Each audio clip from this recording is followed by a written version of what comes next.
All right, everybody. Welcome to the live stream that we do on Wednesdays, pre-market analysis breakdown.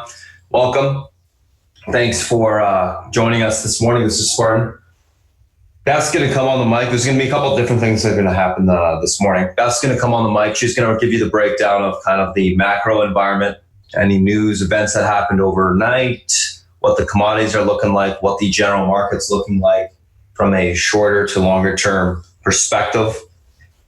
She'll go through a lightly through the FANG, kind of more of a longer term to medium term perspective. After that's done, I'll come on the mic. I'll give you a breakdown of the individual names that are gapping up, gapping down, news associated with these names that we are looking to play.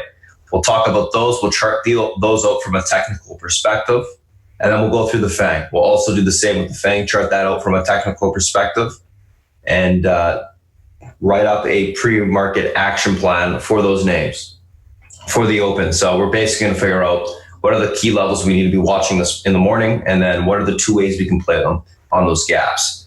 After that's done, South Beach will come on and give you a breakdown of the macro environment and any analyst calls that he's looking at this morning, anything that's changed. And then we'll come back, we'll do a quick recap of the individual names in the FANG that we talked about when I was on mic, and then we'll get ready for the open. So without further ado, I'll pass it over to Beth. And thanks for joining us this morning, guys, and enjoy. Good morning, good afternoon, good evening, my friends, and welcome to those of you who are here just to see what we do pre-market. I am Beth, oftentimes known as Mama, and Mama's Options. There was a couple things that happened yesterday that I find really fascinating that actually got my attention. One of them was this federal budget deficit as opposed to a surplus, which, I keep saying China, China, China in terms of what's going on right now with quantitative easing and how that's going to be enough to, with the tailwinds, to push this market forward. I'm also going to say debt, because when the wheels fall off the bus, this debt situation is going to get so ugly so fast that it's something that warrants our attention. Not now, not next week, not next month, in the next couple of years. It's going to be absolutely positively a disaster, and that will create the crash type effect. With the melt up, we'll get a meltdown, and it's going to be debt-based, I believe, okay? Also, what caught my attention yesterday was the crude build as opposed to the draw that was expected. That's another thing, and crude is very sensitive week to week in terms of the gyrations, and we'll talk about that a little bit later when I go over the commodity side, but this also caught my attention. Today, for me, this is really big, guys, ADP non-farm employment. We do have unemployment on Friday, all right? So this is an indication as to where we are. They're very good in terms of their forecast. So let's see what they come up with, whether there are any shock surprises. We do have the trade balance coming in.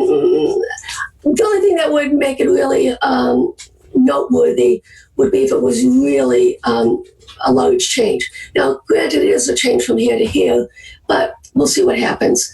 We do have some Fed heads talking as well. Mester is speaking and well-respected, as well as the crude inventories. We'll see what kind of build there is or whether there's a draw as well. Okay, so that's kind of where we are today on Wednesday. It actually has a little bit more than we normally would have, and that's because of the non-farm ADP numbers.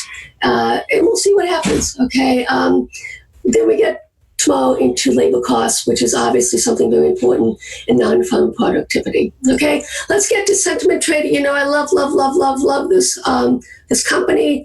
Every single day we get little jewels that come into our my mailbox, and I love to go over it. Some of the things are a little bit surprising, all right? And we'll see, and we'll go over that, okay? Once again, smart money is grudgingly, okay, getting into this market. I still maintain, and I think the statistics concur, that there's a lot of money on the sideline, okay? And that will allow us that last FOMO push before we have any sort of meaningful top. I may be wrong, but it's very unusual that dumb money gets it right as opposed to smart money. And as it turns out, dumb money did get it right.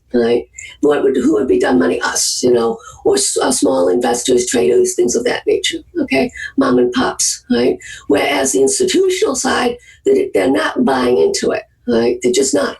They have some, but somewhere along the line, if this thing continues to hold up and goes higher because of performance, they're going to have to jump on this bandwagon. A lot of them waited to the 200 moving average, the 10 MA on the monthly, so they are lagging. All right. Now, this is kind of interesting as well. This is actually the domestic equity funds. It's still negative, guys. Okay, this is very unusual that this happens. Very unusual, where you would see us still in a negative on the flow side, and yet the market is up more than 10%. So we'll have to keep an eye on this. Once again, I think that once we pop above this level, then we're going to get a little bit more meaningful top in place. Until that happens, guys, I just don't see how we can have a very strong decline unless from a macro event something happens. And that's something that obviously is on the table. But every day I ask Spartan what are the key levels of support he's looking for on the micro side, and he gives it to us. So as long as he feels that the market is holding above key support, irregardless, we know that this is still a stock picker's market. Okay?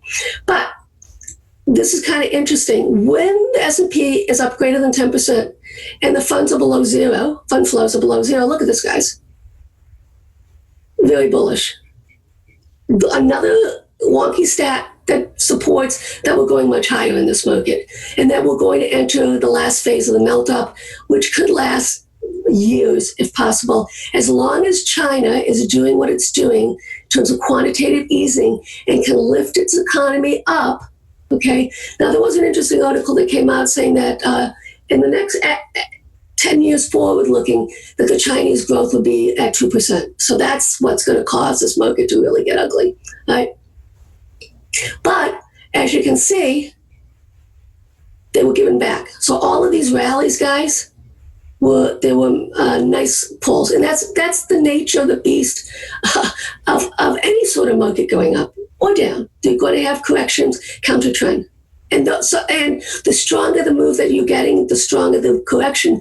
And that's why I think a lot of people got snared into this concept of the bear market. It was, look at where we've been, look at where we are, to assume that, for years and years, we're going to have very shallow retracements. Okay, I think the market got lulled to sleep. Right? And now it's a conundrum for a lot of these guys because, like I say, they're on the sideline. Here's an interesting thing in terms of February. We still have, on the financial side, record outflows. So we're going to keep an eye on this. This is by sector, and there's flows going in, which is really quite interesting. Right? Came across an article, and I love this Dr. Sugar. He's really quite brilliant. Daily Wealth is the website that you can find a lot of really, I think, very poignant articles. And basically, this is talking about the concept of risk-on, risk-off types trades. And I'll also show you as a support for that. What we're seeing right now is, for the last 10 plus years, it was all about growth. Okay, and last year, we saw a snippet of focusing on value. So right now, those two things, risk-on, risk-off, growth versus value, is in a kind of a bully fight right now. I still think we are in the growth phase of this market. When we start to see the market topping and rolling over, as we saw last year, we'll see more of a influence on the value side. Okay? Now, with that said, I want to show you, this was Wall Street Journal came out with this article. This is something I did not expect to see. And this basically was net fund flows into municipals, okay? It's the highest in more than a decade, guys. Look at this. This is what you would expect as a risk-off trade because of the tax changes, right? So we're seeing money flowing into municipal bonds. I did not expect this at all, okay? And once again, this does fall under the category of risk on, risk off, and this would be a risk off. So the market right now is not willing to put risk on. And we know that by FANG, right? FANG has, except for certain independent set, except for Netflix, that went up. Now Facebook is going up, okay? But it's just interesting to see this is supporting what we're seeing in the market flows, right? There's no appetite, okay, for risk on type trades. Or if this were the case, guys, you'd start seeing it shallow and declining. Okay. I want to talk a little bit about seasonality because I get a lot of people who basically poo-poo it and say it doesn't exist. Okay. Facebook, on a holy tear. February, not so good, but look at March, April, May, June, July. We are in strong tailwinds for Facebook until November, guys. Okay. And this is going back 25 years. All right. So please, it's really important. When Spartan found this, he didn't even know he found it. All he knew was on a technical basis, the stock looked great on the charts. Okay, but I'm basically showing you what's behind it right now. Incredible seasonality going forward for Facebook. Lots of tailwinds. So this thing, don't get in front of this freight train, guys. Right?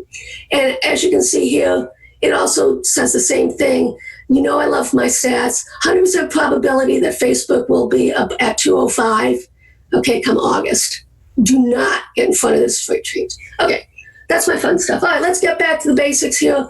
I've been pounding the table since December that the China was the market you wanted to be in.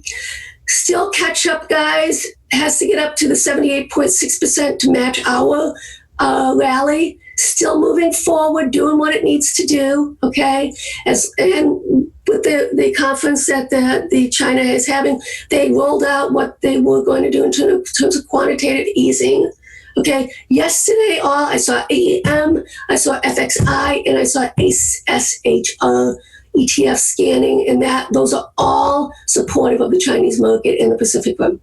Okay, don't get in front of this freight train either, guys.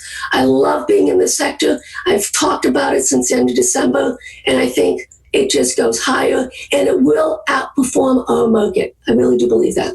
And as you know, we're seeing small caps, okay, leading domestically and overseas. That also is bullish, right? And we just have to keep an eye on it. Yesterday, guys, this is what's holding the market back right now, guys, the US dollar. Right? It's starting to go up. Everybody picked a top here. I was not willing to because as far as I can tell, we're in a massive sideways consolidation, okay, in the US dollar. We do not know which way it's going to break. All I can tell you, if the US dollar breaks to the upside, that's negative and that's a headwinds for the stock market. Okay, that also will be a headwinds for the commodity. And you know that I feel that the commodity is the engine that also needs to go up on the commodity side for the market to go up. So these are two areas that we have to keep an eye on. And I think they got it really wrong on this side, on the US dollar side, guys. Everybody picked a top, now they're getting squeezed out. Mm-hmm. Let's look at the crude gold ratio. I like to look at this. We bounced here, and this was what I was looking for, guys. And this was one of the indicators that told me that we wanted to be short gold.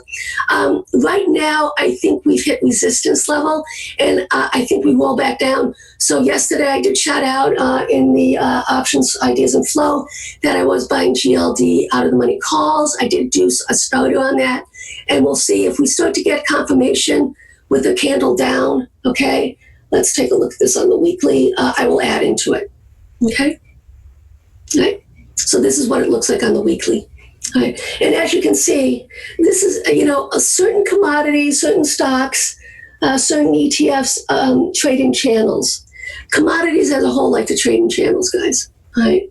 And it's better to do longer dated weekly, monthly charts on the commodity side. It gives you a better picture of what's really going on. You can't really micromanage commodities, okay? Let's look at the fear and greed index. Week ago it was at 70, it's turning down. The market has just got the yips, okay? This is actually net bullish for the market, okay, meaning that overbought isn't until we get to 80 plus on this fear and greed. I know that South Beach has his own matrix that he uses, but for me, like I say, this is nothing. This is neutral right now. I also wanted to discuss with you sectors. I mentioned it a little bit yesterday to see where the sectors are in terms of, and these are the sector ETFs that we go over as well, guys. Okay, so let's see where we are. And I even showed this to you a couple days back last week. Okay, in terms of the calendar sector, So March and April tend to be very strong for energy, utilities, financials, and the SPY. This is the average returns that we're looking at. Okay, and this is, as you can see here, as a whole, this is the builders. We have the tech. This is more like software type stuff. XLI and SPY. Strong March, April. Okay, March, April, okay. And interestingly enough, though, this may be on the lower side, and the reason being is because of the February rally that we had. So we'll see. I actually like to look at a little bit longer dated calendar. Let's see, and that one, here we are. Okay, this one goes back hundreds of years, guys. So I like this sector calendar a little bit better. And the reason why is because that other calendar that I showed you is only back to 1999, and this goes back to the 1800s.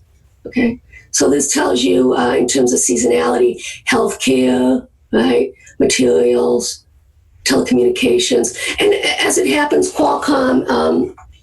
And a lot of the telecommunications are kind of beasting right now. Financials, a little bit, but then roll over a little bit.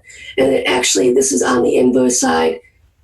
Energy, April tends to be bad.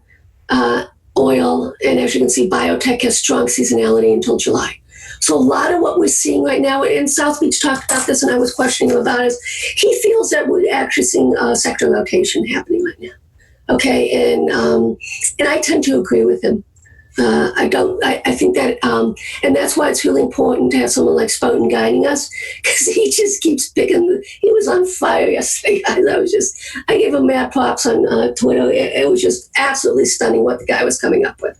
Okay, let's get to the charts. Okay, let's get to crude.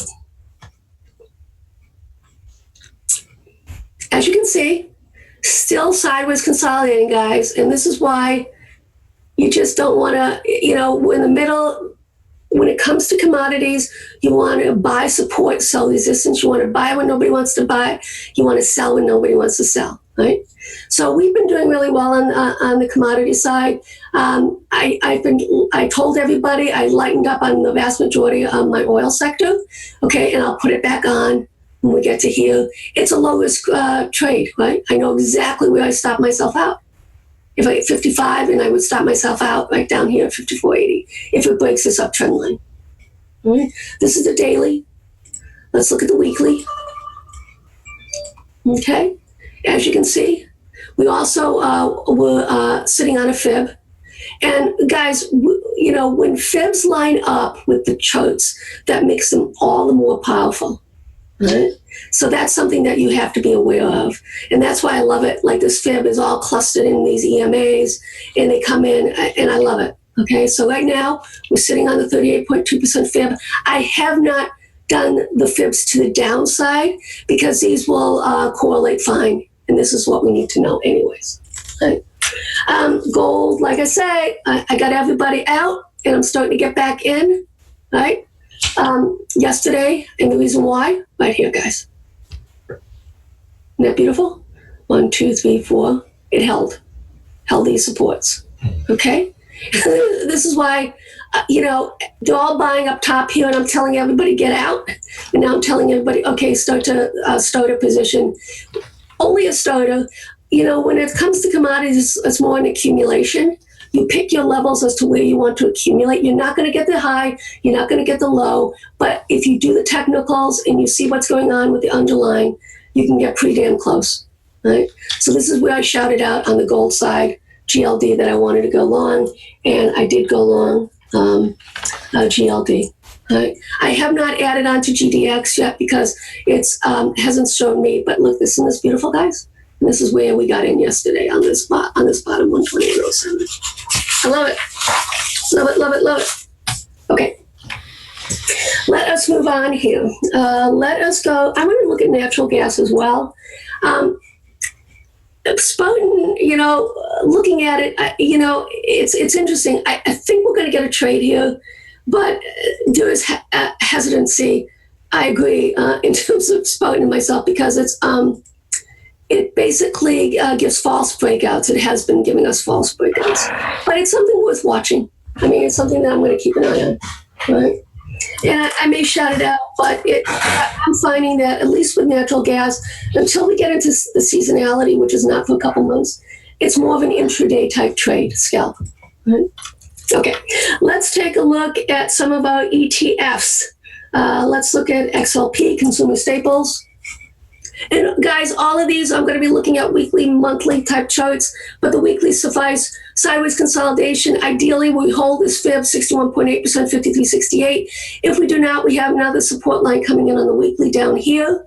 If this breaks, okay, then Katie boy the door. My only concern is, guys, that this was one sector. It's a rotation going on. It did not take out this downtrend line. And that the vast majority have taken out the downtrend line.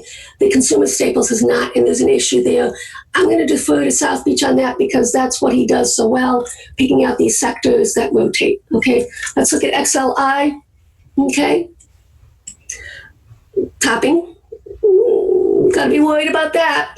Okay, let's look at the financials. XLF. Okay, topping, but it did break the downtrend line. So, but it is also breaking this uptrend line. Okay, so I don't, to be honest with you, I don't like financials. They did lead the rally. There's no question about it. I don't like it when they lead a rally, but it allowed other sectors to start popping up. But I have absolutely no issue with sideways consolidation on the financials. Okay, and slowly moving higher. And as you can see on the weekly, we did hold support where we needed to hold support. If that doesn't hold, then we know, just like with the others, we're basically consolidating in channels, sideways consolidation. We break below here, then we know that the next level of support is until 25.45. And if we do break down here, guys, I will be buying puts on the financials, okay? And I'll be using a 3 times inverse ETF on it. Okay, let's look at XLK.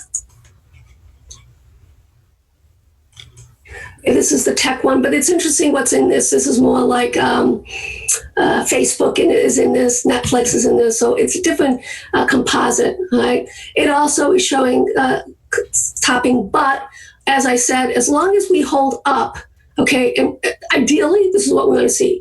A wide range of sideways consolidation, that's what we want to see, okay? And we are still holding the uptrend line, guys. So that's meaningful as well. Okay, we'll see. We did get extended, and until Spartan says we've broken key support, I'm going to assume that we're just going to sideways consolidate within a large range. Let's look at the transports. I like to look at that. IYT. Don't forget FedEx, UPS, the rails. That's in this. All right, we broke this uptrend line. All right. And because of the nature, the steepness of it, that does not surprise me, and it doesn't mean the end of the world is coming. And right now, we're holding on the 50 EMA. So let's keep an eye on this. This also, to be honest with you, this is old Dow theory sort of stuff. So transport's rolling over is a leading indicator of a decline. So we'll see where that happens.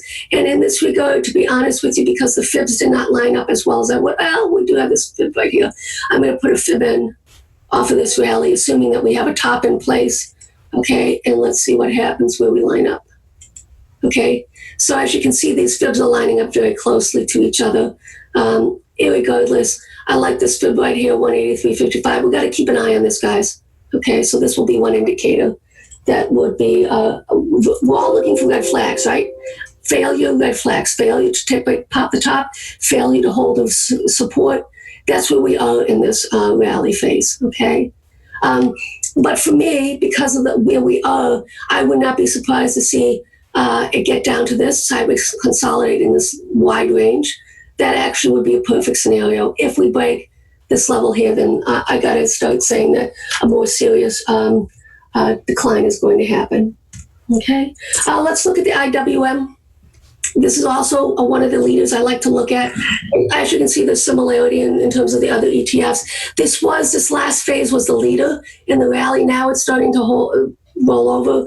Here's, for me, 154.70. We break there, guys, then I think we're going to have a more meaningful decline.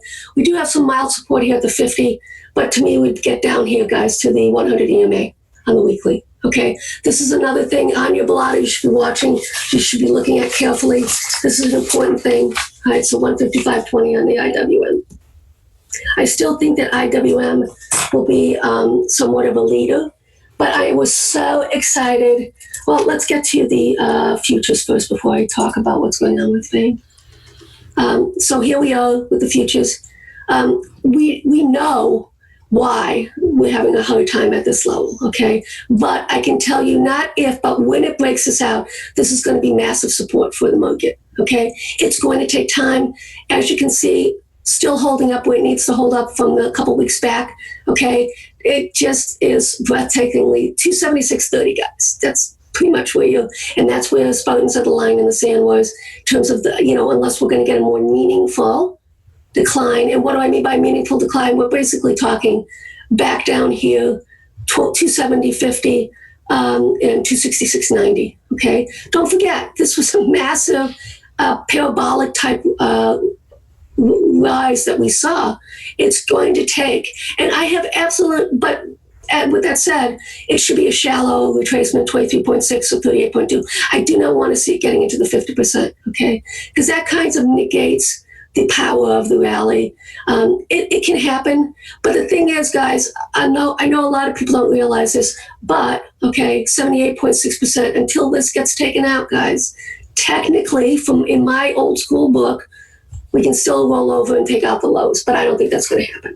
I'm going to get into the NASDAQ, and then my time is almost up, but I'll quickly go over the FANG. This is the futures. As you can see, same picture, right, guys? But it actually is lagging. 78.6% is not until up here. So we have to be aware that it is still holding up within the channel. So that's a positive. Once again, I'm going to defer to Spartan. That's what he's brilliant with in terms of the micro. I'm just showing you the bigger picture. Facebook, I showed you seasonality. Okay, it's trying to break out, but Katie barred the door. This is the confirmation we need right here. 172.50 on Facebook. Once that happens, okay, then we can squeeze. It's going to happen, guys. I told you I see much higher, and I told you I see up 190s, okay, in the next, I would say probably in April, I see us 190s, and it may happen faster, okay? And there's literally no reason not to be in these. Take profit along the way. I've been rolling up, and I'm doing some out-of-the-money stuff, okay? But this I wanted to show you on Facebook. You got to follow the one that's leading. Apple, lagging mightily. I think it's going to rotate into it eventually. It's going to take some time, guys. Okay, but with that said, as long as we hold this uptrend line on the weekly, all's good. And where do I think? I mean, guys, this is really undervalued. I think it is. There's going to be a catalyst that allows it to go higher, and I think we're going to go into the 200s. But that's not going to be. I don't see that happening, guys. Probably till April or May. All right, that's my timeline on that. Amazon, my baby, finally. Oh, but it's still in a trend line. Still consolidated. I know, but it's showing a little bit of life. I love it. For those of you who aren't aware, Amazon's my key bread and butter.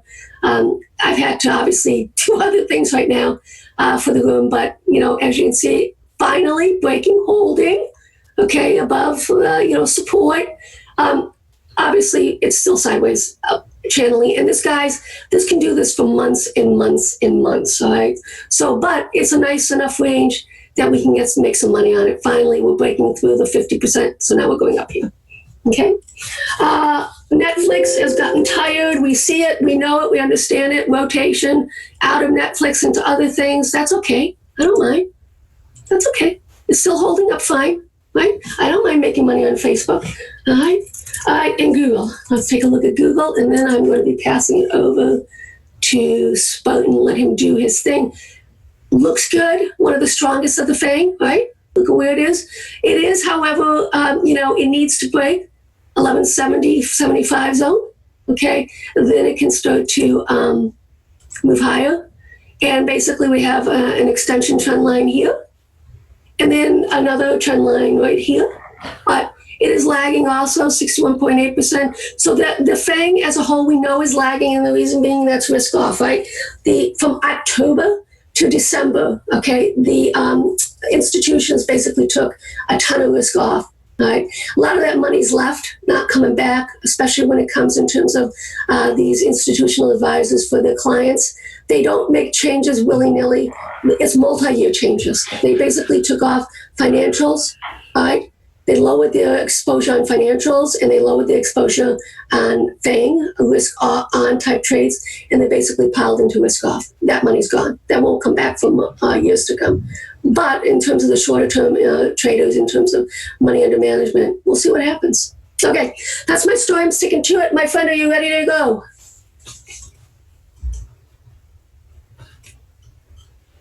Yep, I'm ready to go. Okay, guys, have fun. Cheers.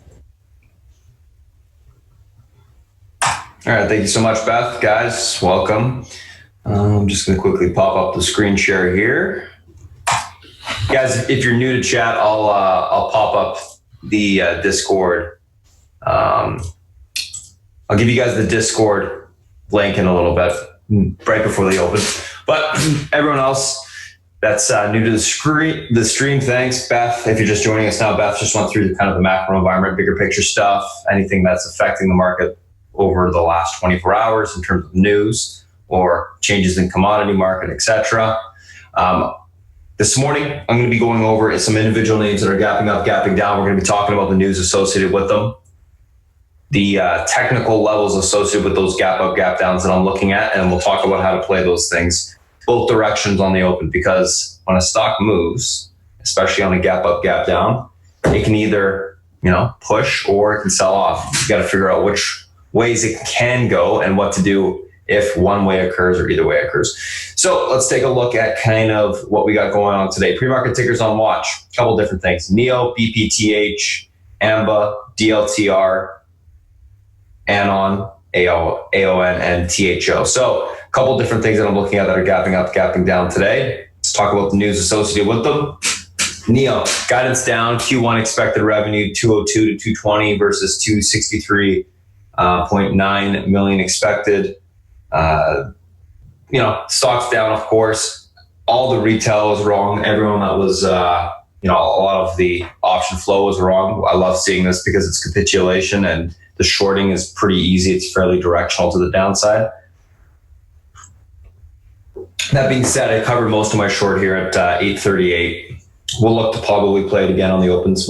Will be my fourth time playing it within 24 hours, but we'll see what happens. BPTH announces clinical update to basically BPH is gapping up on their PR update on one of their phase 2 studies with leukemia. Ambarella earnings beat, guidance down, Q1 45.6 to 48.4 million versus 50.8 million. So 50.8 million in revenue, which is obviously negative, but revenue growth 27.6% year over year, positive, and then they're pushing up as well on the conference call. So these guys are actually gapping up. DLTR earnings in line, sales beat, guidance Q1 down slightly. And I wrote out DLTR because I thought this was an interesting situation. Q1 guidance is down slightly, 1.1 to 1.15, EPS at 5.74 billion to 5.85 billion expected, or actual versus 1.26 to 5.83. So basically, slight guide down on the Q1 guidance. Q2 guidance, exact same thing, slight guide down. We're talking basically on the upper end, 566 EPS versus 577 expected, and 23.87 billion versus 23.88 billion, basically in line on the revenue, but stocks pushing up a little bit. So we'll talk about that. AON, basically these guys were in a deal with Willis Tower that fell apart, and now they're pushing back up.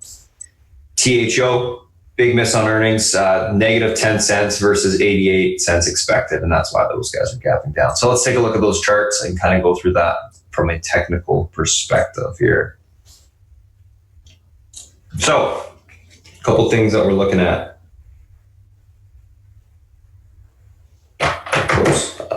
NIO and BPH. First two we'll look at. You can see that NEO is testing the support area at 830. I think this is probably going to go a little bit lower today. I would expect some form of capitulation where people are just kind of exiting, and then you get kind of a blow off to the downside. Overall, bearish look here, 830. If that breaks, I can't even get in there with any more shorts. Oh, all the shorts are gone. I can't get any locates on it. Anyways, I guess that's it for me. But what are we looking for on NEO? Basically back to this 830 range breakout level, which is exactly where it's at. If it breaks under this level, I would expect it to fall towards the 788 mark right here. 50 EMA will be retested to the downside today, I believe. Once that breaks, if it does break, then we got the next leg coming down, most likely into the lower sevens. So let's take a look. 788, that's your support. If 830 breaks, 830 is going to be the pivot point on the stock today. Under that level, we continue to go lower. Above that level, we can actually bounce. 788 breaks, I would expect a little bit of a blow off towards the 756 area, and that's probably it. 833 is reclaimed. Look for a bounce back on the name towards the $9 level around here. 894 is where I would expect it to bounce towards. Gets above that level, you can get a little bit of topping between that and 916. I'll look to short it if it does get up to that point. Let's take a look at that intraday chart. So 830 is your pivot point right now. It's being tested. 833 is the exact level. If that level breaks, look for continuation towards 750. So right now, or 788, 50 EMA retest on the daily. And then if that breaks, 750 on the downside blow off. So right now we got room down towards 788. That's where it's going to continue to go towards, in my opinion, if it's unable to reclaim 833 on the open. What's going on with BPTH? So BPTH, former runner, of course, we all know this, or we should, because of the previous day run, which happened literally 2 days ago, 3 days ago, whatever it was. Anywho, let's take a look at kind of what we got going on here. A couple different things. 509 obviously is a big level that we're above. We got a little bit of resistance at. I'm going to do the Fibonacci retracement on the stock as well. And I'm also going to bring up my other platform real quick. Why? Because for some reason, whenever stocks do reverse splits, I can't see the previous levels on that platform. 584, 740. So 740 is the one that we need to know. 740, 663. Okay.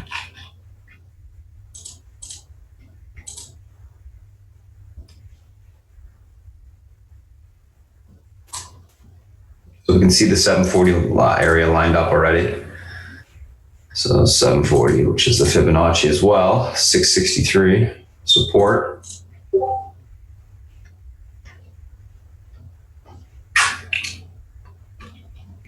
In the 588 spot thereafter. Okay, I got my levels. Get rid of the fibs, don't need them now. So what are we looking for on this stock? Basically, BPTH pivot point 663 this morning. If it's able to hold this level on the open, we're going to continue to go higher. 740 is the next resistance. That breaks, we go towards 810. That breaks off to the recent highs, which was 850 or 884. Sorry, that would be the next area after that 810. So we got a couple different resistance levels to the upside. It's pushing right now. Former runner, small float. It can squeeze more. Don't get in the way of this thing short.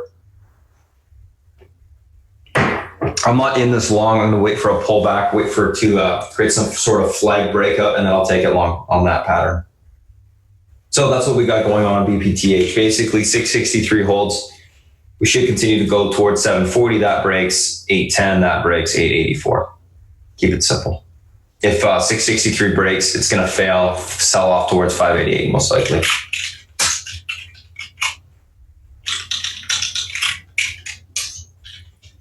So that's these two.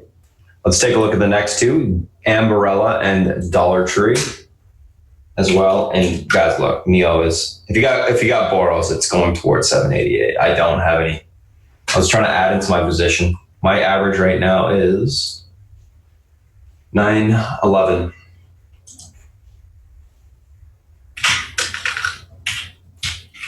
$9.11. Only have about a quarter size left, unfortunately. Amberella, Dollar Tree.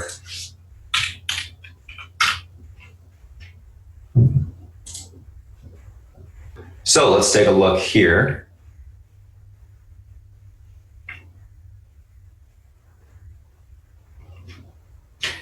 Yeah, a lot of the resistance and support lines, Beth, on BPTH line up with the fibs. That's what I just saw. 738, 740, 810, 814, etc.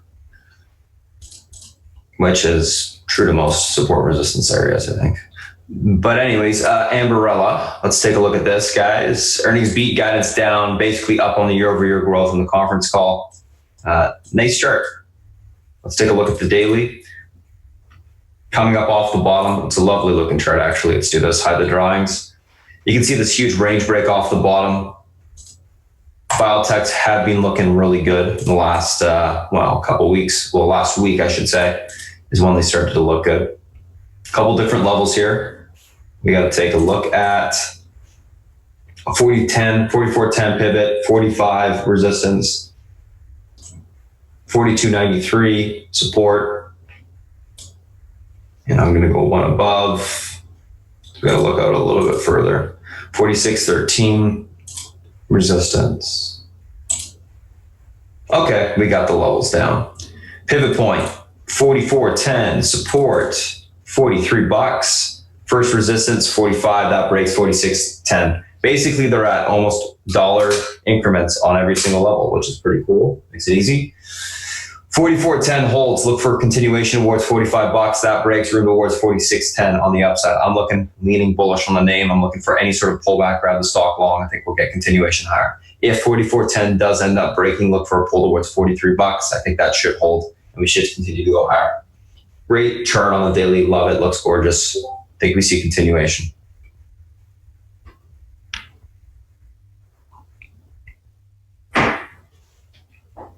Dollar Tree. DLTR. Let's take a look at this one. So, surprisingly enough, basically earnings were okay. The earnings beat, basically, but the guidance was brutal, which I thought was fairly surprising that it's up here. So that's what we got going on in this name. I think my, we're good. There we go. It just lagged out there for a second. So whenever I see a stock that has bad guidance, which is typically a negative catalyst for the stock, we see the stock sell off.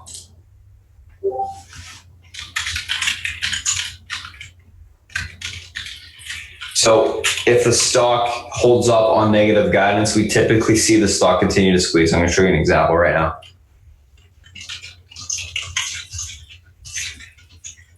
So Dollar Tree negative guidance, but pushing up. Where else did we see this? Anyone see Place? That was probably some of the worst guidance I've seen this quarter. And they pushed up off of it. And I think we're going to see Dollar Tree continue to push up as well off of it. You don't want to get in the way of these things short. Just because the guidance is bad doesn't mean the charts are short. It just means the guidance is bad. You play the chart always. Always defer to the technicals. So Dollar Tree, let's take a look at the stock on the daily, see where it's got room to, what's going on. Basically gapping up to $9, $99 right here. We can obviously see the resistance range at 110 or $112 right here. Boom. That's your resistance. You break that area, we should get continuation to the upside. Huge level to get through this morning. As you can see, it's also a head and shoulders area on the daily, weekly. If you looked at the weekly, same thing. A couple different areas of support that we got to be paying attention to. Basically, when we'll be looking at this one right here, 96.26. Let's see if there's any evidence that I really need to see. There's a little bit at 98 that's important. That's a pivot. That's pretty much it. So let's take a look at the chart intraday. Get a good picture of it. Oh, we should do this real quick. If the stock breaks that 110 area, where does it have room to? Or 112 cent area? It's got room towards 101.73. Alrighty. So, a couple different levels right now.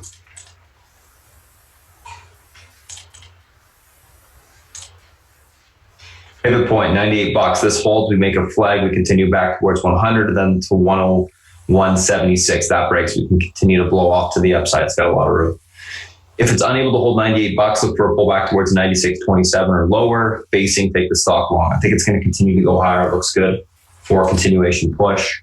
Topping above the 102 area is what I'll be looking for if you do want to get into the name short. I think the fact that it acts well with bad guidance is not something that you want to get in the way of short unless you see a extension to the upside. Higher probability of then it actually pulling back. I don't think it will pull back entirely.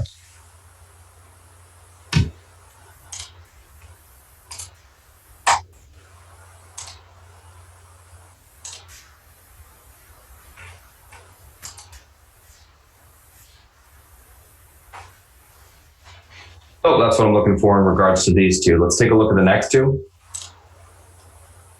AON and THO.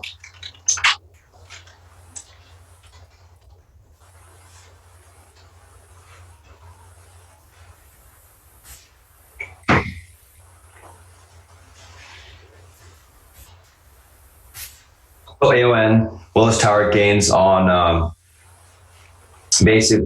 anon gains on the potential deal with Willis Tower being canceled. That's why they originally sold off.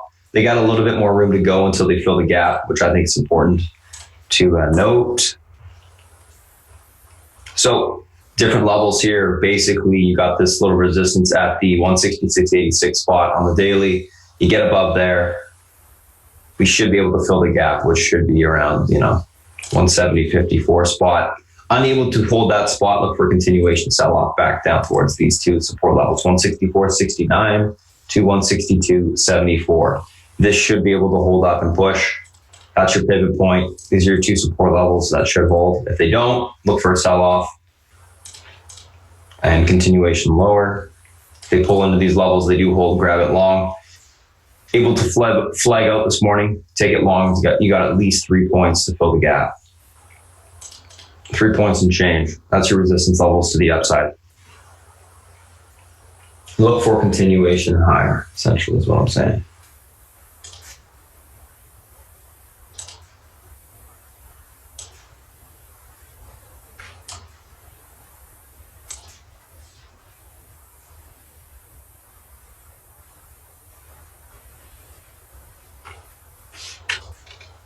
Oops, I got to do the next one too, sorry. And THO. So let's take a look at THO. Stock gap down. Of course, the EPS numbers were real bad. However, could continue to push up if it's able to hold the gap. Let's see where what we got going on in this name this morning. Pivot point right here. 62.29 area of support. Support also at 60.22, 58.82, which is already gapped down towards. I got to go on the lower end. I'm going to get rid of that 60.22 area. I want to see the lower end support. There it is. 55, 57. Let's get rid of this. Don't need that. Bounce areas. And I think we're pretty much good to go on this one. Should get the 50 EMA up there as well, 64.74. Need to know where that is. Take a look at the stock. What do we got going on? Basically bouncing right now towards the 62.30. You get above that level. You get towards the 64 area, 64.73, 50 EMA on the daily retest. Look for above there topping. If it hits that area and above topping, take the stock short, should sell off to the downside. If it's unable to hold up the 58.84 level, again, it's going to sell off towards 55 on the downside. So basically what we're right now, we're looking for a bounce, topping, short it, or if it fails right away in the pre-market and pulls down towards the 58 spot, 58.84, if that breaks, look for a continuation sell-off to the downside. So that's AONNTHO. Let's take a look at the next two. Let's say this, let's take a look at the FANG, I should say. So those are the names that I'm watching, individual names that I'm watching this morning. Let's take a look at the SPY and the FANG. So SPY, FANG.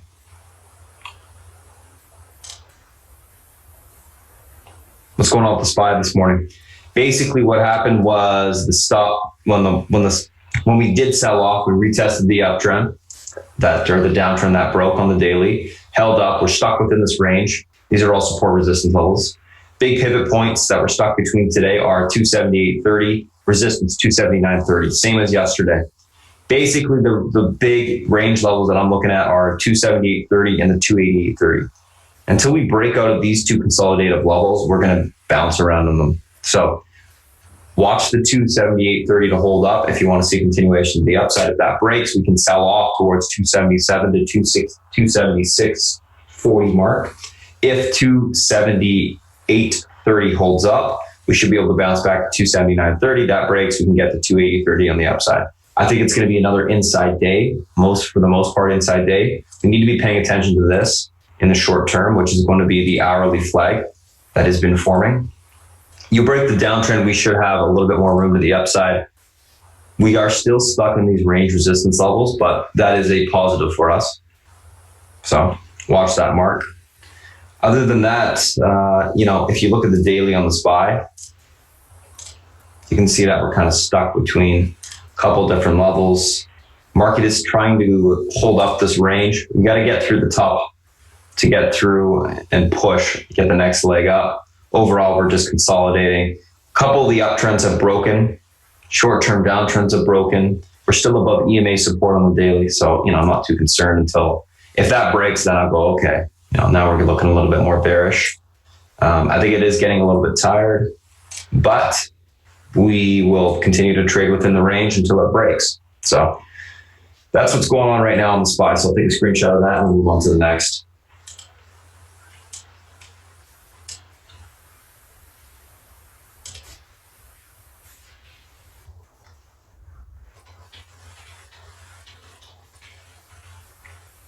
I'm going to keep NEO up on the side because it's selling off. And we'll see if we get the 788 before the open.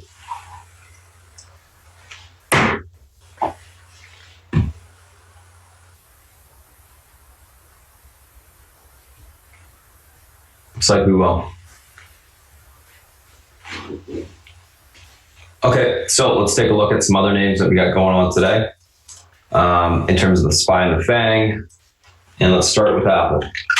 What's going on with Apple? Basically, Apple breaking the 174 or 175 area of resistance. Like the market, like SPY, it's stuck between a support resistance area range.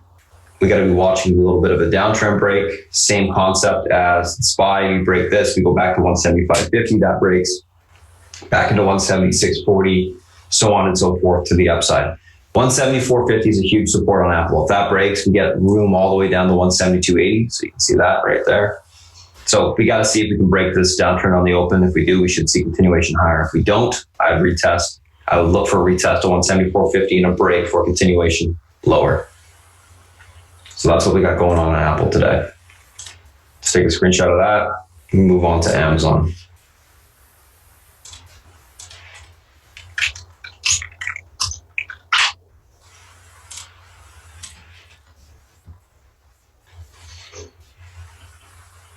Amazon, basically on the daily chart, let's take a look at that real quick.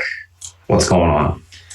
Amazon broke out of the flag to the upside, holding up nicely. I think it's consolidating for the next leg up. Finally, this thing actually looks okay. 1702 is your big resistance area it needs to get through. You're tad bit extended on the daily. I wouldn't be surprised to see it pull down towards 1686 at some point today before another leg up. It got rejected at 1702 resistance yesterday. Let's take a look at this in the intraday. Resistance right there, 1702. That breaks, you get your next leg up towards 718, 720, 1720. If 1702 is unable to break, I'll be looking for a pullback to 1683, 1686. This will be that flag support as well as a gap extension fill on the daily. If that occurs, then we can get that next leg up, and I think it will be more sustainable. That's what we're looking for on Amazon right now. So pay attention to that 1702 area, essentially. Let's draw the downtrend just real quick. Okay, so we can kind of see the flag that's formed right there. Take a screenshot of this and move on to the next of the FANG.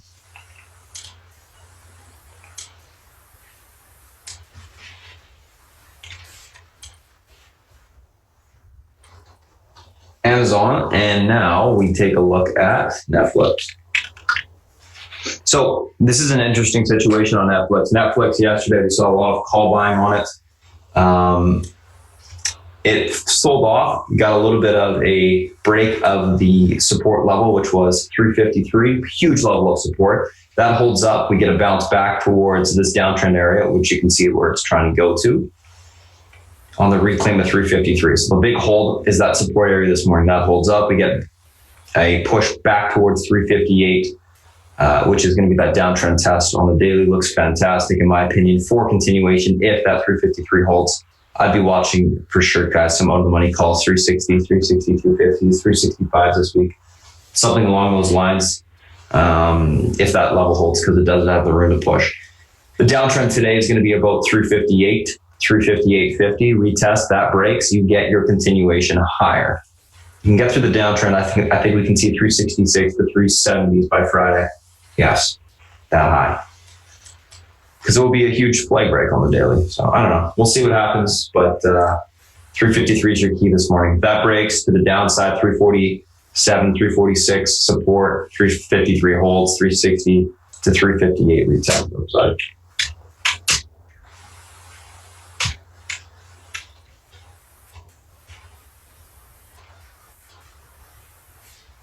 Oh, you didn't freeze on me, did ya? One sec, guys. I'm going to have to reload here. Unfortunately, sometimes my platform freezes up like this, and I'll have to reload. You know what? We can finish it off on DOS. Doesn't matter. Facebook. That's why I got a backup. Facebook. If you've been following along on the Facebook, I've been saying 172 for like 2 days. Calls are 20 cents. Now they're a lot more. This is going to continue to go up higher if we can break 172.50 on the daily. I think we can get towards 176.88 this week. That's my target. Blow off maybe until, no, we're not getting the 180s. There's no way. But I think we can get a little bit higher, 176.88. And I continue to hold those calls. We are definitely getting extended on the daily to the upside. Big flag break, big range break to the upside. Fantastic. We got to break and hold 172.50. If we do not hold that area today, I'm going to be selling probably, 7/8 of my calls, holding an 8 and then rolling it to some probably 180s for next week, something like that. Keep it a little bit cheaper. Facebook calls are still fairly cheap, guys. You go out of the money, you go a little bit longer dated. They seem to me mispriced with how much range the stock has, and it's proven us already that the risk reward is definitely to the upside. So I'm looking for a continuation higher. It's all technical for me, so that's what I'm looking for. 172.50 breaks to the upside, continuation higher. 172.50 does not break to the upside. Look for a pullback, retest of the extension, which I need to take a look at the daily again. I'll tell you exactly where it is. 169.20 support. So that's what I'll be looking for a retest of. Last but not least, Google, huge range break on the daily to the upside. I mean, I love this chart. 1153 broke, 1168 is your resistance right now today. So you break 1168, we got room to 94 on continuation to the upside. Overall looks fantastic for continuation. We got to hold that 1168 area. 1190s is the next resistance. 1168 does not hold. Look for a retest 1154 to the downside. So that's what I'm looking for on Google. Overall, guys, that's the FANG. Those are the individual names we're watching. We're going to come back, recap that stuff in a little bit once South Beach is done, kind of giving you his thoughts. I'm going to get my platform back up. I'm going to be in the background, typing away, basically posting the stocks that I took screenshots of, writing an action plan for them. We'll come back once that's done. Like I said, recap, go over any questions that anyone in the chat has. In terms of other names that are gapping up, gapping down this morning, and then we'll get ready for the open. South Beach, if you're ready, I'm going to pass it over to you, and we'll go from there. Thanks, guys. Hi, guys. How's everybody doing today? Okay. What is today? Tuesday? Okay. Hold on a second. All right, sorry. So bond market's mundane today. Nothing really going on. Got a good laugh this morning. I don't know if you guys were watching CNBC when Sam Zell was on. They were interviewing some congressman from New York talking about his stance on things, including Amazon, and Sam Zell thought the camera and the sound was off, and he said, "What a crock of shit." And it was very funny. And obviously it was still on. But I got a good laugh out of that. Talking about the market, okay, so the point of least resistance is clearly up. Okay, I do think, as I said yesterday, we're going to get a week or so, maybe two, of choppiness. I think yesterday was a pretty choppy day. We were able to navigate, Spartan and Beth were able to navigate, the hot stocks. And that was terrific. But overall, the market was very choppy. You just can't look at the S&Ps. They're just so choppy, you can't make money in them. So find the hot stocks, find the weak stocks, and play them. That's the only way to make money here. Don't look at the market. It's a waste of time. By the way, Raj, this Dollar Tree conference call has historically moved the stock a lot. So keep an eye on what they say. The big bull case would be spinning off Family Dollar. If they did that, stock would fly. Okay, just so you know. I've owned this stock for a really long time. I got off the train maybe when I disliked the market, probably, what was that, in October, November, and I haven't gotten back in. But I do love it. It's got free cash flow that's out of sight. And I like the name a lot. Wish it would come in so I can get long again. Aon WLTW. That shows you that you're not in the art business. Okay, guys? Stay away from these kinds of stocks. I mean, it was pretty obvious last night, if you were playing volume and trend, that you would be short Aon and long WLTW. And if you played that combination, you would have gotten your head handed to you. Very tough game. You're not equipped to do it. Okay? No, that was like a, who knows what's going to happen. And just stay away from these kinds of arbitrage names. Okay? Very dangerous. I used to do arbitrage for a living, and I don't play them because I'm not in the loop any longer. So I stay the hell away. Okay, so what am I looking at today? I like to look at these secondaries. Okay, there's a bunch. I use the price at which the secondary was priced as my line in the sand. And I try to trade them off that line. When they go through the line, I try to get long and use the line as a stop out. Okay, I'll give you an example if you'd like. SE came at 22 and a half. And that's way above the line. So I ordinarily wouldn't play this, but they went from 50 to 90 million shares. And they took it up prior to this. This is one hot stock, let me tell you. Okay. So I'll be looking to maybe get long this one. What else? Sarepta came at 144. So if it went through 144 on the upside, I would get long it. That's how I do it. Okay. And there were 1, 2, 3, 4, 7 of them. But the market, as strong as it's been for the last, I don't know how long, you're going to see a lot of secondaries, companies raising money, et cetera, et cetera. Mostly tech and biotech names. The other ones are buying back stock and using free cash flow to buy back stock. So let's transcend into free cash flow, okay? GE said they have negative free cash flow. I shorted the stock on the news. I told the room. I added to the short this morning. I think the JP Morgan guy is right. The company is a lot worse than people think. And I think it had a nice bounce. And I think the bounce is over. And I think JP's right. Okay. The guy's a great analyst.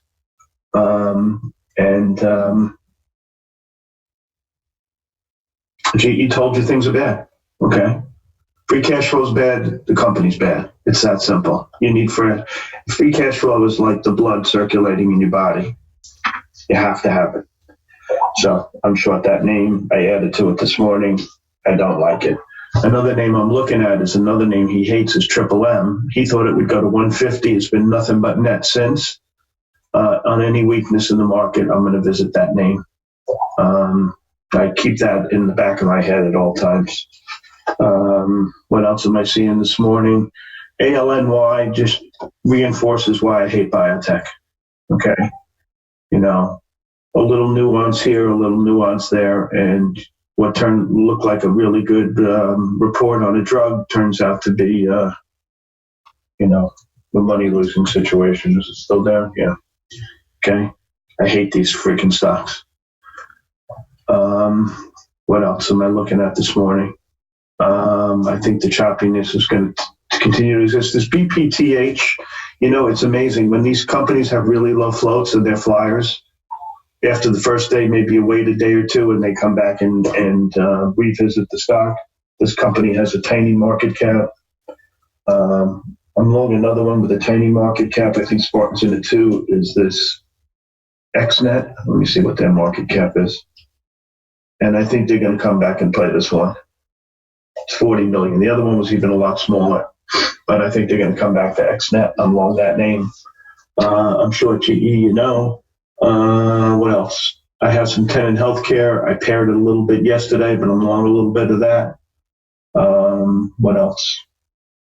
I'm long the Blink. I'm long ACB. I think the chart's awesome. I see it's down a little bit. I don't care. XNet, WBA, I've been playing from the short side. That's worked out pretty well. My big position is GE, which and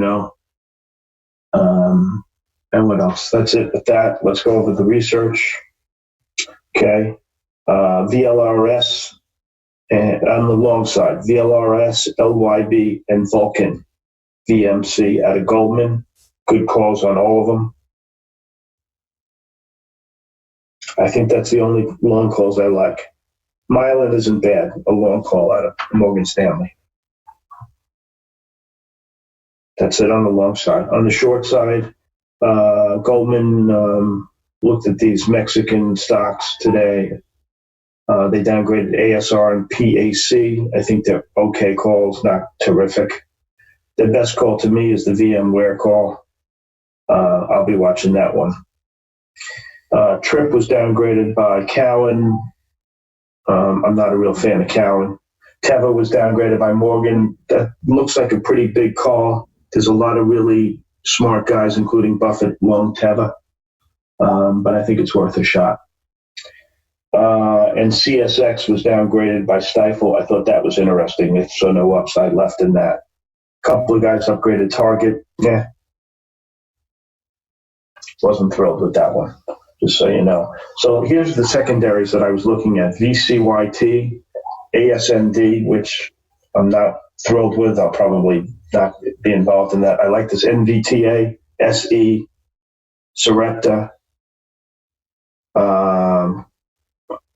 What else was there? And CBAY.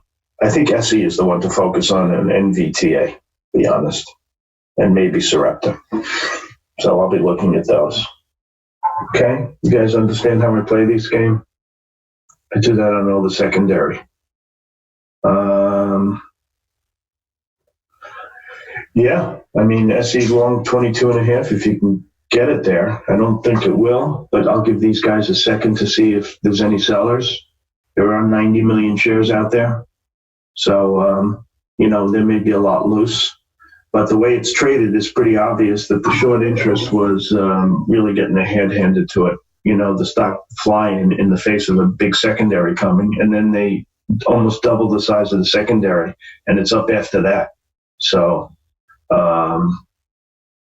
no, they have 2 more days to close. No, that's not a concern. That doesn't mean anything. Okay, doesn't mean shit. Short interest rate float is 28% in this name. So guys are really getting smacked around in this name, and that's a good name to trade from the long side based on that. See if they can cover their shorts.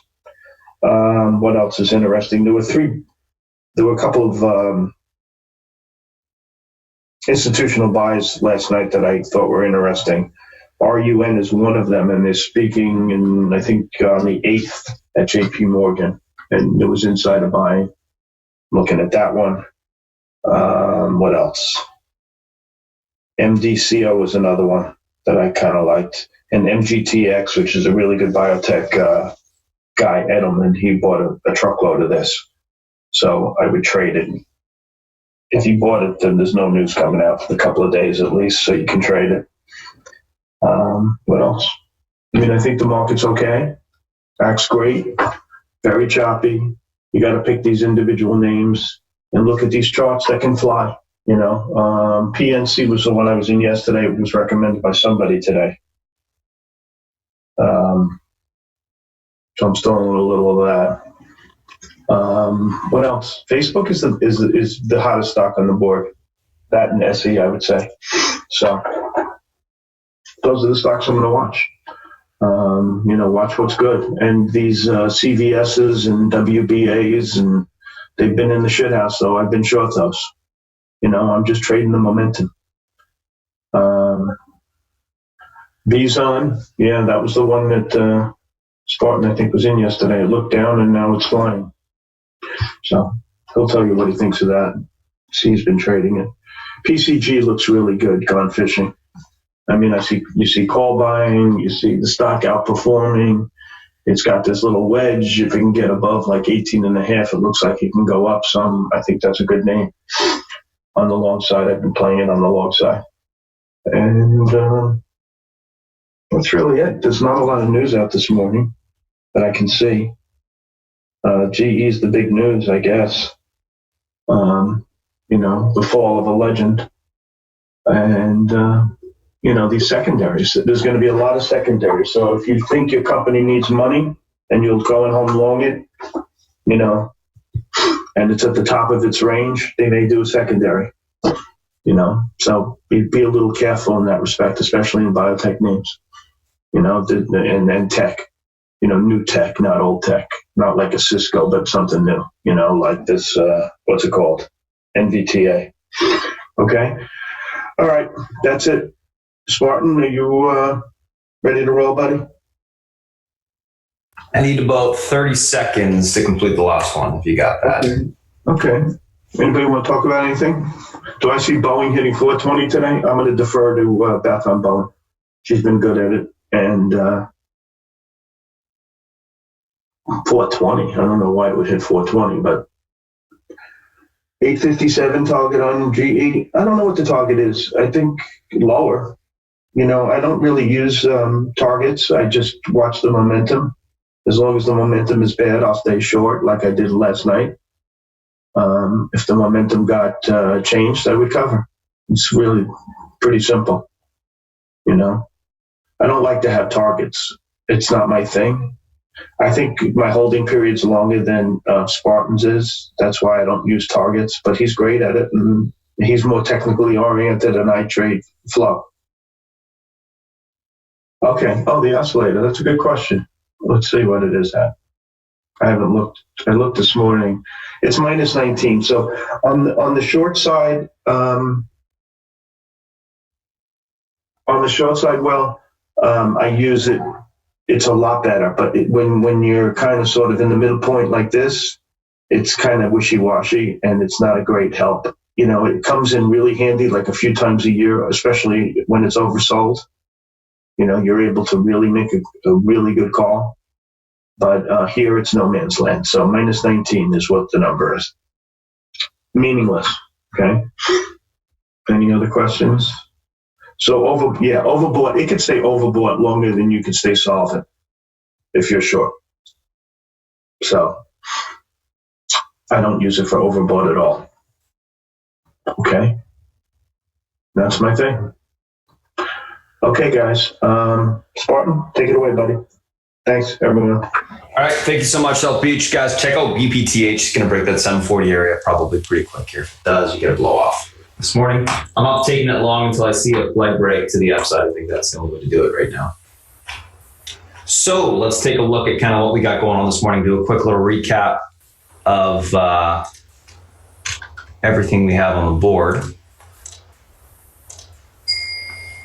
So watch that 740 on BPTH. Let's take a look at the two stocks that we got up first, and let's talk about the news we got associated with them. So action plans written up, and if you're new to chat and you're just joining us right now, oops, I'll just do this so sure you guys can know what's going on.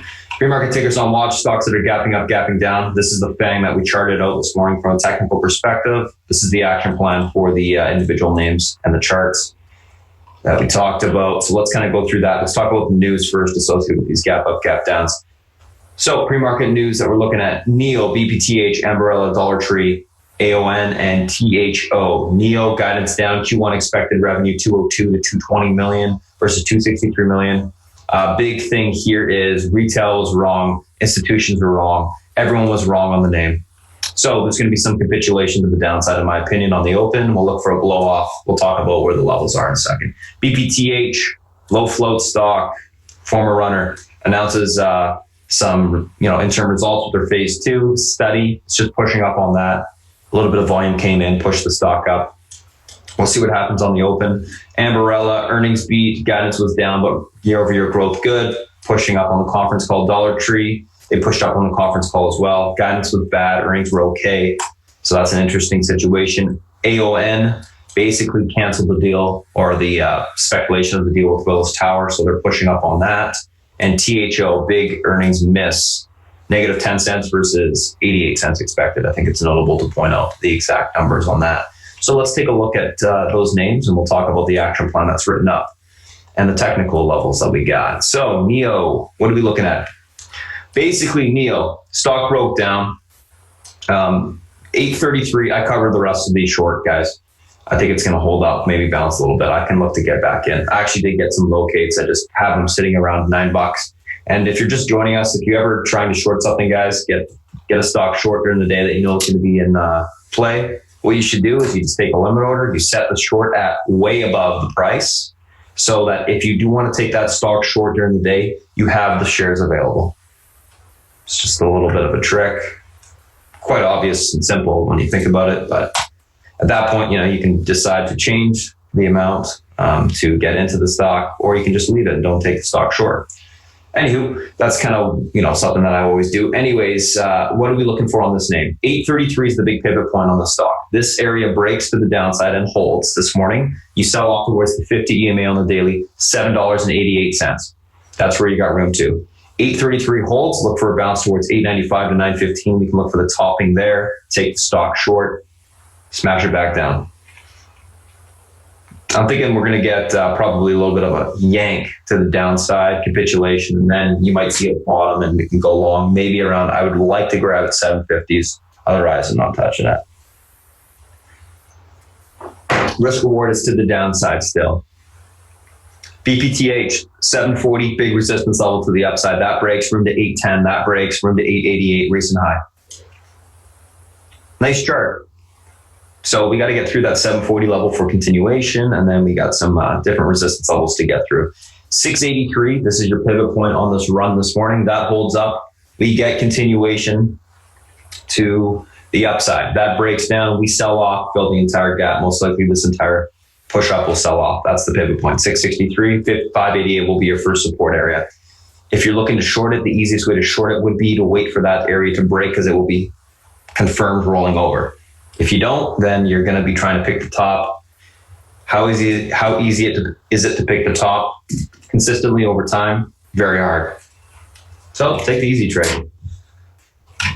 That's NEO and BPTH, Amberella. Amberella 4410 is your key support level. This is the pivot. This area holds up, 4410, continuation of $45. That breaks, room to 4614 on the upside. 4410 is unable to hold, pull back to $43, and the 50 EMA intraday, also range support from the pre-market or after hours. We look for basing there, take the stock long for continuation higher. Overall, looking for continuation higher. If the stock blows off through $46, I'm going to look for topping, take the stock short after that. Right now, though, like it long, leaning bullish on the name. DLTR, Dollar Tree. So when guidance is bad and the stock pushes up, don't get in the way of it short because it's probably going to continue to go up higher. Case in point, PLCE, terrible guidance, but it held up and it continued to squeeze higher.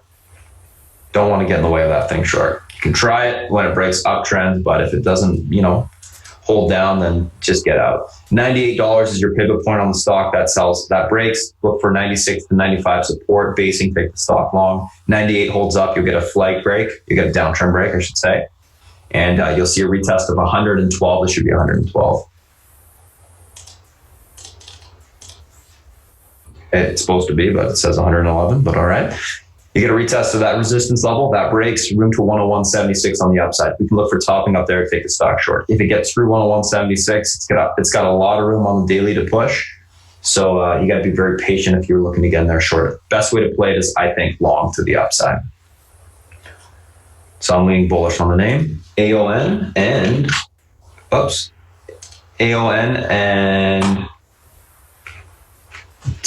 THO. So AON and THO.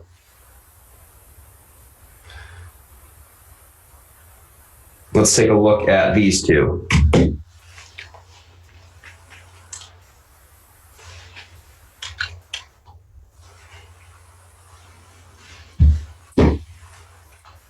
So AON, looking for continuation to the upside if 167 holds. Look for a push towards 170.69 to 172.51 to the upside. I think this should fill the gap entirely. You should see a continuation grind to the upside. A pullback, I think, would be a gift, 164.66 to 162.86. Look for support down there. Take the stock long for continuation higher. THO.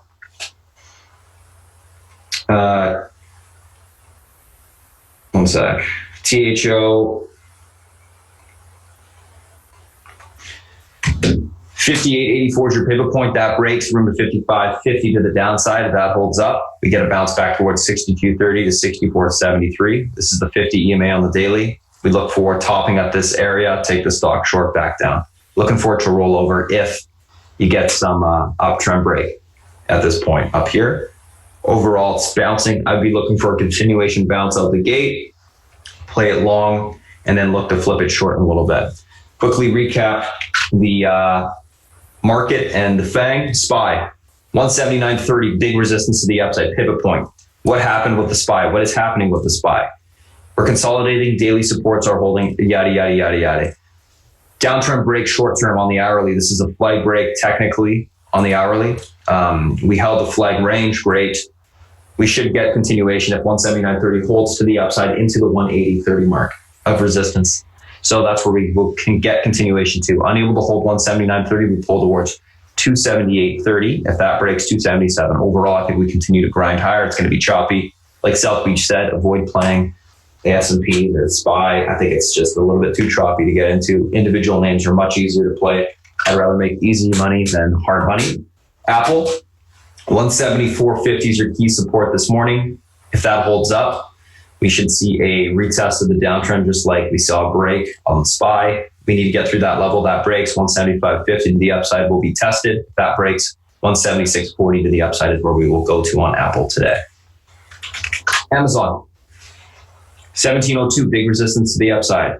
You break that, 1718 next level. Issue with Amazon is it's a little extended to the upside. I want to see a retest at this level today. 1683. You retest that, we fill the extension, and then I think the next leg up will be much more sustainable. So that's what I'd be looking for. 1702 is your big resistance point though. If that breaks this morning, blow off towards 1714, 1718.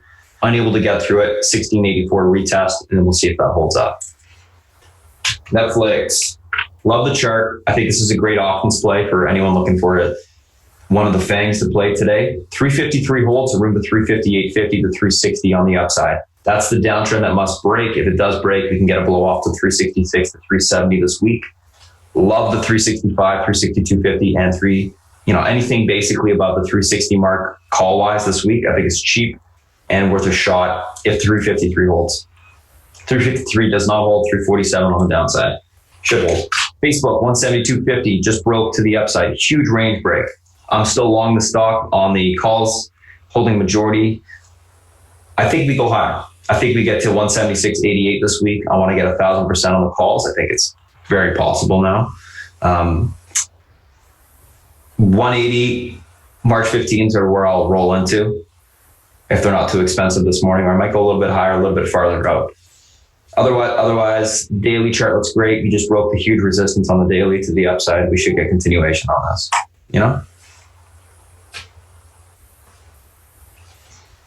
Google, continuation upside to 1190 this morning. If 1168 holds, I like the name. Looks good for continuation. If 1168 does break, look for a pullback to 1154. I think that'd be an opportunity to buy some down there. So that's it, guys. Overall, that's the recap of what we kind of talked about this morning. A couple different names that we're looking to play. Other than that, thanks for joining us on the stream this morning, guys. If you got questions, you can always shoot me an email, DM me on Twitter at Spartan Trading if you don't know it, or email spartan@spartantrading.com. Shoot me an email. I always respond to everybody. So, feel free to reach out. In that regard, I'm an open book. There's a lot of free content on the YouTube, Twitter, whatever. I give you guys what I think is valuable or could help. Always happy to help. Anyways, thanks, guys. Thanks for popping in the stream this morning.